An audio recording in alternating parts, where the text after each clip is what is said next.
الرحمن الرحیم الحمد للہ رب العالمین وصلی اللہ علی سیدنا محمد واہل بیتہ الطاہرین اللهم صل على محمد وآل محمد. اما بعد.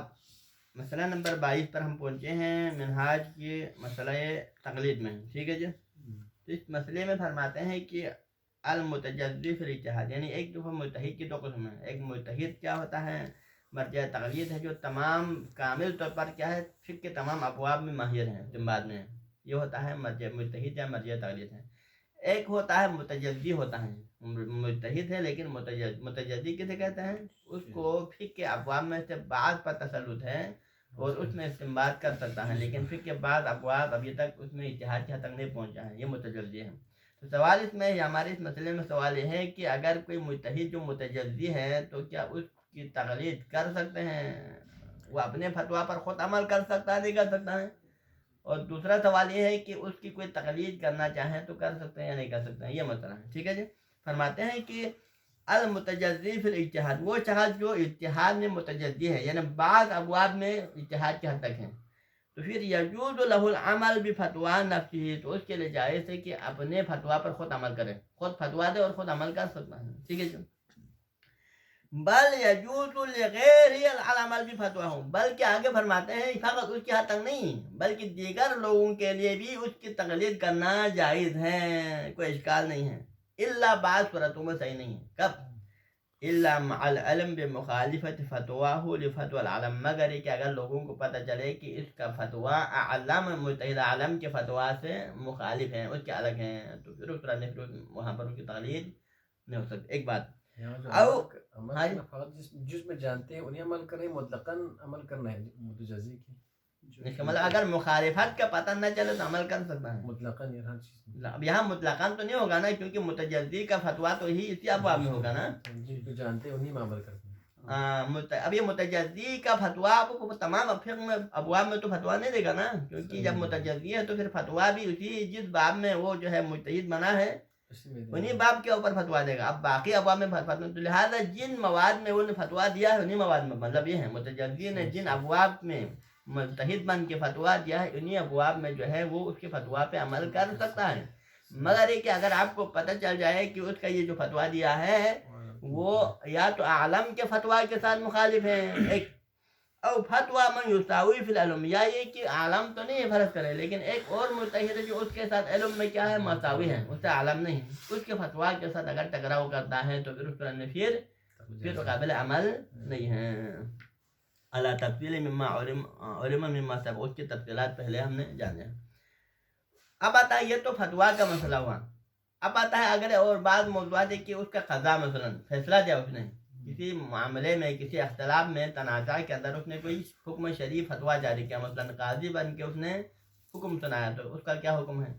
فرماتے ہیں کہ وَيَنْفُذُ قَضَاءَهُ، اس کی جو قضا ہے، قضا کا معنی فیصلہ، جو فیصلہ سناتا ہے کسی اختلاف کے اندر وہ نافذ ہے، وہ قابل عمل ہے.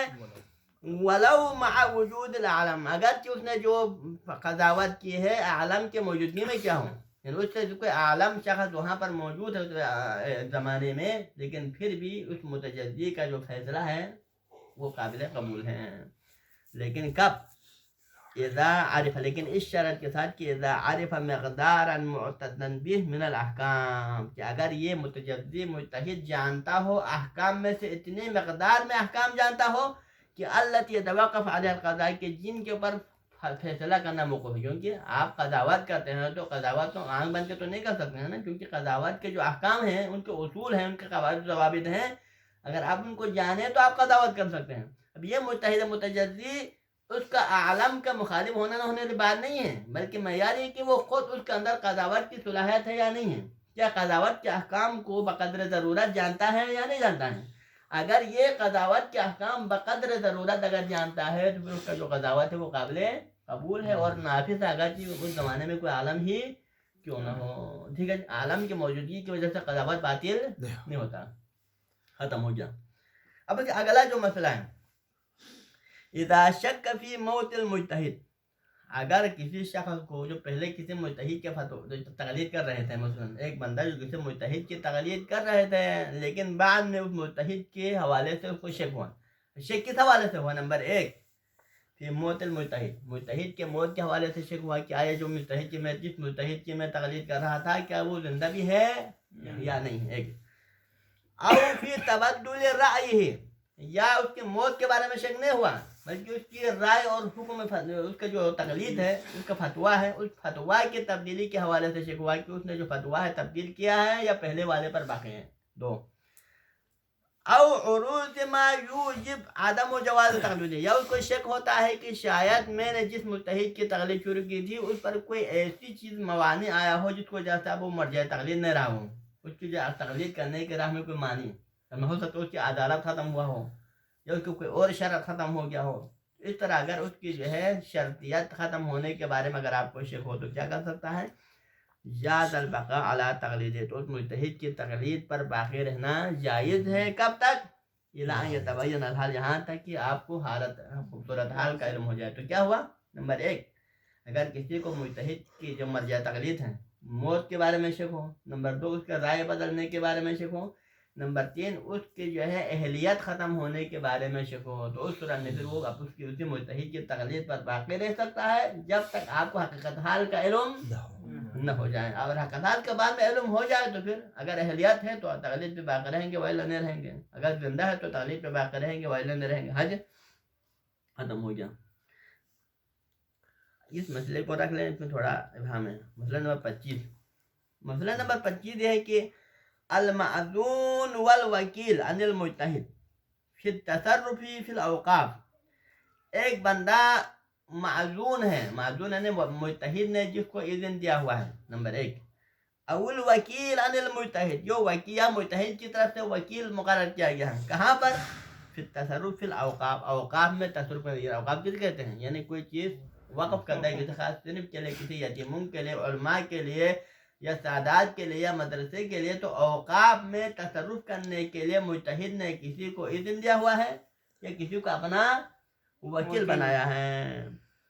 او فی اموال القاصرین، یا وہ قاصر افراد کے اموال میں تصرف کرنے کے. اموال قاصر یعنی کہ وہ افراد جو اپنے مال میں تصرف نہیں کر سکتے ہیں، اب وہ مال بلا مالک ہو جائے گا نا. تو اس طرح کے اموال میں تصرف کرنے کے لیے کسی کو اذن دیا ہے، کسی کو وکیل بنایا ہے. تو پھر ینعزل بموت المجتہد، تو پھر یوں ہی مجتہد دنیا سے رحلت ہو جائے گا، وہ وکیل معزول ہو جائے گا، اور جو معزون ہے وہ ابھی اس کا اذن ختم ہو جائے گا. تو مطلب یہ کہ اس کے تصرف کا دائرہ کب تک ہے؟ جب تک مجتہد زندہ ہے اس وقت تک اس کا موکل اور جو اس کا جس نے اذن دیا ہے وہ جب تک زندہ ہے اس کا یہ تصرف جاری ہے. لیکن جو ہے مجتہد دنیا سے رحلت ہو جائے گا اس کا اذن بھی ختم ہوگا، اور اگر وکیل ہے تو وکالت بھی ختم ہو جائے گا. وَأَمَّا الْمَنْصُوبُ مِنْ قِبَلِهِ وَلِيًّا، لیکن اگر وہ معزون وکیل نہیں ہے بلکہ اس کو جو ہے مجتہد نے ولی قرار دیا ہے کہ کسی بعض افراد کے اوپر مجتہد نے کسی خاص شخص کو کیا قرار دیا ہے؟ ولی قرار دیا ہے کہ تمہیں ولایت شرعی حاصل ہے فلان فلان کے اوپر مثلا. تو لہٰذا جو اما المنصوب من قبلہ ولیًا، وہ شخص جس کو متحد جامع شرائط نے اپنی طرف سے ولی قرار دیا ہے کسی گروہ کے اوپر، وقیما، اور قیم تمہارا وہی ولی یعنی سرپرست، قیم اس کے امور کو سنبھالنے والا، قیم کہتے ہیں یعنی اس کو یعنی ذمہ دار قرار دیا ہے، اس کو معاملات سنبھالنے کی ذمہ داری اس کے حال میں دیا ہے. تو ففی انعزالہ بموتہ اشکال، تو پھر متحد کے مرنے کے بعد اس کے ولی کا معزول ہونا یا اس قیم کا اپنے عہدے سے معزول ہونا کیا ہے اس میں اشکال ہے. تو لہذا فلا یترک مراعات الاحتیاط فی ذلک، تو لہذا یہاں پر بھی احتیاط کی رعایت کرنا چاہیے. احتیاط کی رعایت کیا ہے؟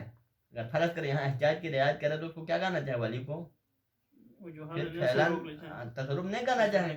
احتیاط اسی میں ہے کہ تصرف نہ کرے. ہاں جی.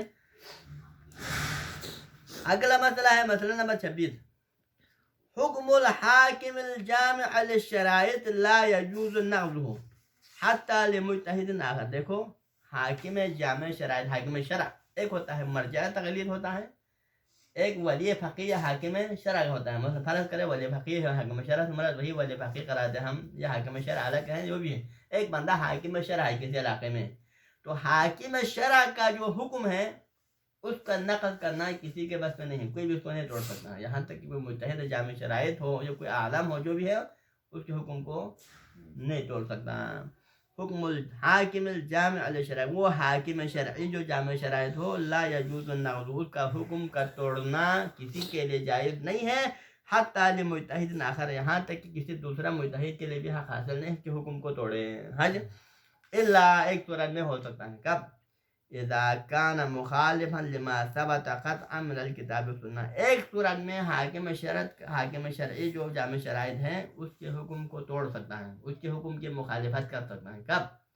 اگر ہمیں دلیل قطعی سے معلوم ہو جائے کہ اس نے جو حکم صادر کیا ہے وہ قرآن و سنت کے قطعی مخالف ہے، اس نے جو حکم صادر کیا ہے وہ قرآن و سنت دونوں کے صریح مخالف ہیں، تو اس صورت میں پھر اس کے حکم کی مخالفت کی جا سکتے ہیں. الا اذا کان مخالفا، اگر اس کا حکم مخالف ہو لما ثبت قطعا من الکتاب والسنہ، جو کتاب و سنت کے ساتھ مخالفت رکھتا ہے. حج یہ تو ایک بات ہو گیا. اب آتا اگر مثلا نعم لا یکون حکمہ مغیرا للواقع، ہاں اگر حاکم شرع جو جامع شرائط حاکم شرع ہے، اگر وہ حکم لاگو کرتا ہے، کوئی حکم جاری کرتا ہے، تو پھر وہ حکم واقع کو چینج نہیں کر سکتا ہے، واقع کو چینج نہیں کر سکتا. مثلا حاکم شرع نے بے عنوان حاکم شرع ایک مال کسی کو، مثلا کسی نے دعویٰ کیا تھا اس کے سامنے، کسی مسئلے میں دو شخص کا تنازع ہوا، اب حاکم شرع نے ان میں سے ایک مدعی ہے جس نے دعویٰ کیا تھا، اس کے حق میں فیصلہ جائے کہ ہاں یہ مال تمہارا ہے،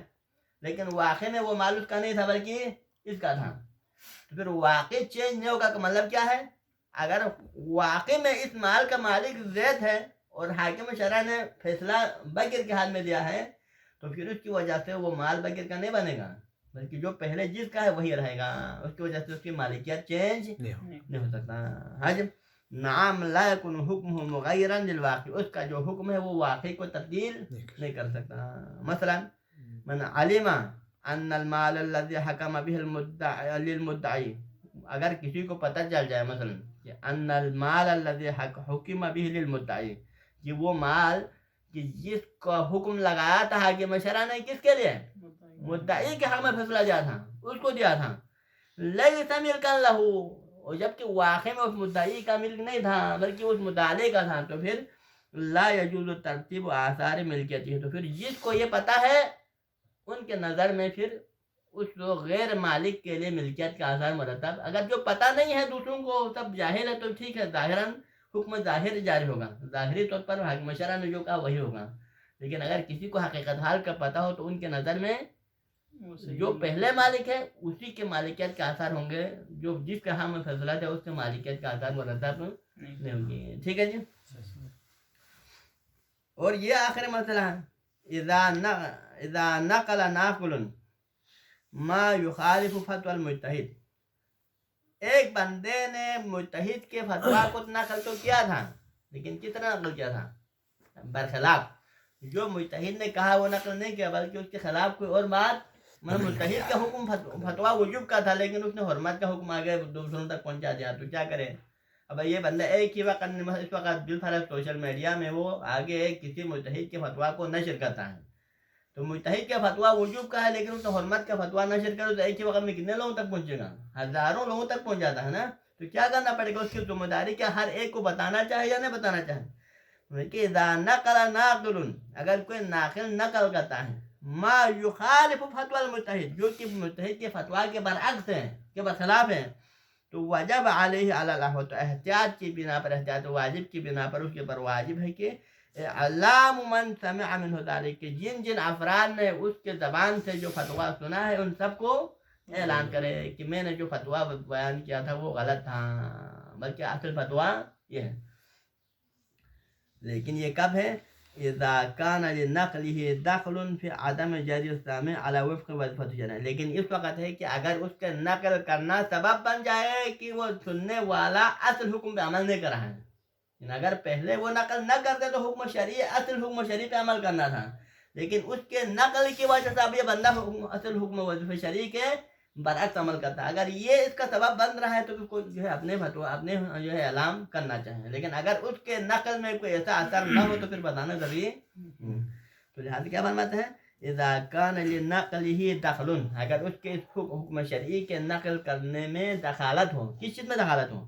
پھر عدم جج السامع علی وفق وظیفت شریعہ کے سامع اپنے پہلے اصل وظیفہ شریعہ پر نہیں چلتا اس کے اسی اعلام کی وجہ سے وَإِلَّا وہ وظیفہ شریعہ پر عمل کرنا تھا. اگر ایسا ہو تو پھر اعلام کرنا پڑے گا. وَإِلَّا لَمْ يَجِبْ اعلامُهُ وَإِلَّا اس کا اعلام واجب نہیں ہے. فرض کرے اس کو پتا ہے کہ اگر میں اعلان نہ بھی کروں تب بھی وہ وظیفہ شریعہ کے برخلاف عمل کرتا ہے, اعلان کرے تب بھی حکم شریعہ کے برخلاف کرتا ہے, تو اس کو بولنا ضروری نہیں. وَقَذَا الْحَالُ یہی حال اس صورت میں بھی ہے کہ فیما اذا اخطأ المجتہد فی بیان فتویٰ ہو کہ اگر کوئی مجتہد اپنے فتویٰ بیان کرنے میں غلطی کرتا ہے, خود مجتہد, جہاں ناقل کی بات نہیں بلکہ خود مجتہد اپنے فتویٰ کو آگے غلط طریقے سے اپنی کتاب میں لکھتا ہے یا آگے نقل کرتا ہے اور لوگ اس پر عمل کرتے ہیں, تو وہاں پر بھی مجتہد کی کیا ذمہ داری ہے؟ اپنے جو ہے اپنے ذرائع کی تصحیح کرے کہ میں نے غلط بولا تھا. حج یہ ہے. وَأَمَّا اِذَا تَبَدَّلَ رَأْيُ الْمُجْتَہِدِ اگر غلط نقل نہ کرا ہے, نقل میں غلطی نہیں ہے بلکہ مجتہد کا رائے چینج ہوا, مجتہد کا حکم پہلے کیا تھا, اس کا فتویٰ پہلے وجوب کا تھا لیکن 1-2 سال بعد وہ چینج ہو کے ابھی اس نے حرمت کا فتویٰ دیا, فرض کریں اس کا رائے ہی تبدیل ہوا, فرض کریں تو پھر فلا یجب علیہ اعلام مقلدیہ, تو پھر اس مجتہد کے اوپر واجب نہیں کہ اپنے سارے مقلدین کو اعلان کرے کہ بھائی اب میرا فتویٰ چینج ہوا, یہ اعلان کرنا ضروری.